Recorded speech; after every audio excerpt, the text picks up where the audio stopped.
que eu assisti um podcast, uma entrevista, acho, que fala que quando você fala, mas eu sei quem se interessa pelo negócio, é o Trump, é o seu amigo, deu risada e tal, imagina.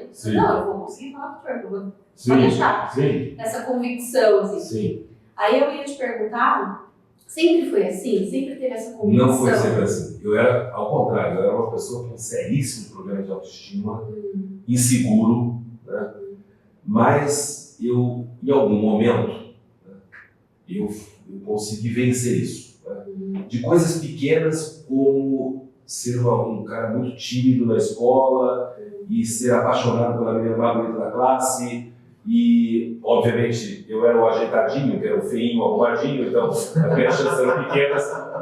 E aí um dia eu tentei, com muita dificuldade, né, convidar ela para dançar numa festa dos amigos, e ela disse não, debochando da minha cara, e eu fiquei arrasado. Só que naquele dia aconteceu algo mágico, porque eu acabei, para poder fugir daquele constrangimento, me aproximei do DJ, comecei a tentar puxar a conversa, o cara falou, querido, conversa não dá, estou trabalhando, se você quiser me ajudar. Bom, o que importa é que naquele momento aconteceu uma ruptura daquela pessoa para uma outra, que eu adorava música, adorava mixar, adorava produzir som, e eu virei sócio da equipe de som. Aí eu passei a ser o DJ da escola, mas aí eu passei a ser o melhor DJ da escola. E assim eu passei a ser uma pessoa que as pessoas me admiravam. Então, mudou a percepção do olhar que elas tinham de mim. Então eu era o cara bacana. Então elas queriam estar perto do cara bacana. Fazer um filme. Então mudou a conversa. E aquilo que parecia uma coisa pequena teve um impacto imenso na minha personalidade. E aí eu passei a ter essa capacidade de ver coisas onde as pessoas... Eu tenho uma lente que me permite ler as entrelinhas. Eu sou uma pessoa muito atenta, curiosa e muito focada nas entrelinhas. Eu não leio o que está escrito, eu leio as entrelinhas.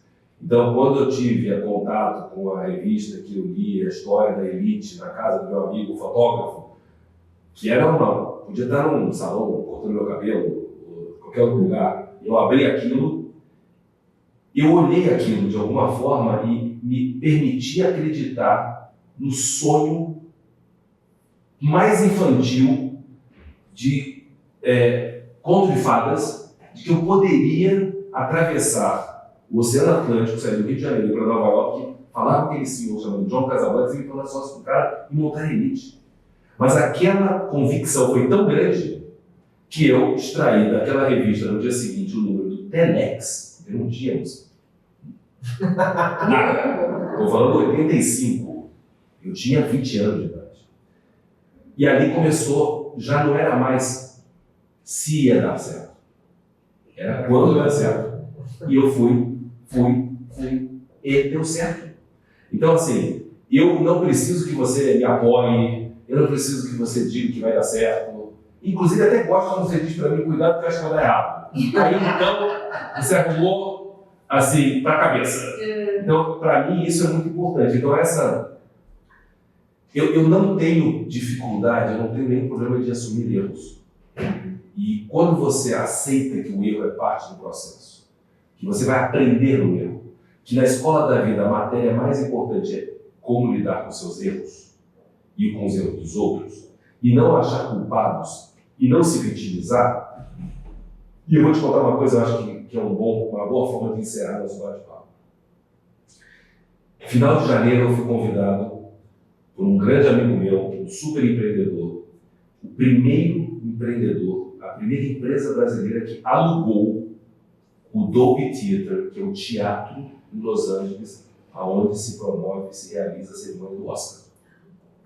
Ele fechou esse teatro para promover o evento da sua empresa, que é a maior plataforma de premiação do mundo para arquitetos, decoradores e outros profissionais desse mundo. Bom, para você ter uma ideia, ele foi lá premiar 300 profissionais no teatro do Oscar. Nós somos muito amigos e fazemos mentorias nos ares, viajando para Angra, viajando para Gramado. Somos amigos, não fazemos negócios. Somos amigos, nos queremos bem. e eu quero ele muito bem, ele me quer bem. E eu descobri numa live que ele me provocou para fazer sem querer, de que há 15 anos ele se inspirou em mim, que ele leu todos os meus livros, ele ouviu todos os meus audiolivros, e que isso mudou a maneira dele pensar e de agir. E ele quis me fazer um reconhecimento. Então ele me homenageou no palco do Oscar. Eu recebi das mãos do Rodrigo Santoro um prêmio de empreendedor e mentor do ano em Los Angeles. Bom, quando eu recebi esse prêmio, ele falou: olha, não tenho como fazer, tem muita gente aqui para se manifestar, para fazer um agradecimento, então eu queria que você fizesse as palavras aqui para dizer. Falei, tudo bem. E aí eu fiquei pensando, né, enquanto eu subia a escadinha, o que eu ia falar para aquela audiência toda. E eu não tive a menor dúvida. Ao receber aquela escultura, naquele lugar mágico, espetacular, de tantas, né, celebrações espetaculares, de histórias da vida real, ou de histórias de ficção, né, que nos encantam, que nos emocionam, eu subi lá. Eu recebi a minha homenagem. Eu disse para as pessoas o seguinte: se eu posso fazer um agradecimento ao ser humano que eu me tornei, quem eu sou hoje, eu queria dedicar esse prêmio a todos os erros que eu cometi na minha vida. Porque eu estou aqui hoje por ter sabido lidar com os meus erros e ter transformado os meus erros na minha fonte de inspiração, de aprendizagem e de exemplo para inspirar outras pessoas.